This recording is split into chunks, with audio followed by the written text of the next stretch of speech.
Out sourcing ఉద్యోగులకు తెలంగాణ సర్కార్ good news చెప్పింది. రాష్ట్ర వైద్య ఆరోగ్య శాఖ పరిధిలోని వివిధ ప్రభుత్వ ఆసుపత్రులు, వైద్య కళాశాలలు, అనుబంధ విభాగాలలో పనిచేస్తున్న అవుట్ సోర్సింగ్ కాంట్రాక్ట్ సిబ్బంది దీర్ఘకాలిక సమస్యకు ప్రభుత్వం శాశ్వత పరిష్కారం చూపింది.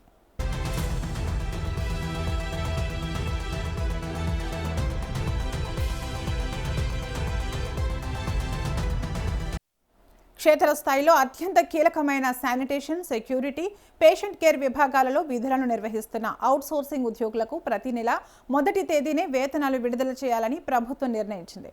ఉద్యోగ సంఘాల నుంచి వచ్చిన విజ్ఞప్తిపై రాష్ట్ర వైద్య ఆరోగ్య శాఖ మంత్రి దామోదర్ రాజనరసింహ సానుకూలంగా స్పందిస్తూ తక్షణ చర్యలకు ఆదేశాలు జారీ చేశారు. ప్రభుత్వ నిబంధనల ప్రకారం సాధారణ ఉద్యోగులతో పాటే వీరికి కూడా 1వ తేదీనే జీతాలు విడుదల చేయనున్నారు.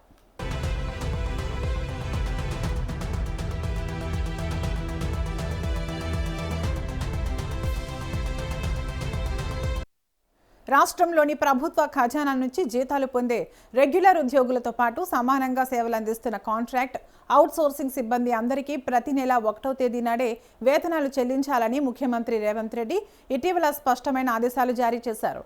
గతంలో నెలల తరబడి వేతనాలు రాక ఈ సిబ్బంది తీవ్ర ఇబ్బందులు పడేవారు. సీఎం ఇచ్చిన ఆదేశాలను అమలు చేసేందుకు వైద్య ఆరోగ్య, కుటుంబ సంక్షేమ శాఖలు సిద్ధమయ్యాయి. వైద్య ఆరోగ్య శాఖ పరిధిలోని ఉద్యోగుల ఆర్థిక ఇబ్బందులను తీర్చడమే లక్ష్యంగా ప్రభుత్వం ఈ నిర్ణయం తీసుకుంది.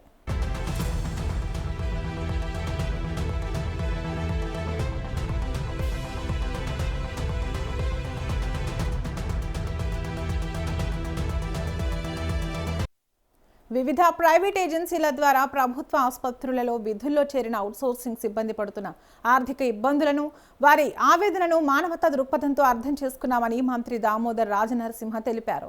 అయితే ప్రస్తుతం ఉన్న సాంకేతిక విధానాల వల్ల ఏజెన్సీల బిల్లుల చెల్లింపుల్లో ఆలస్యం జరుగుతోంది. దీనిని అధిగమించి వారికి ప్రతి నెల 1వ తేదీన నేరుగా వేతనాలు విడుదల చేయడానికి వీలుగా సమగ్ర ఆర్థిక నిర్వహణ వ్యవస్థ అయిన IHFMS పోర్టల్ పాలసీలో అవసరమైన సవరణలు, మార్పులు తీసుకురావాలని వైద్య ఆరోగ్య శాఖ ఉన్నతాధికారులను మంత్రి ఆదేశించారు. సాఫ్ట్వేర్లో మార్పులు పూర్తయితే బిల్లుల ప్రక్రియ మరింత సులభతరం కానుంది.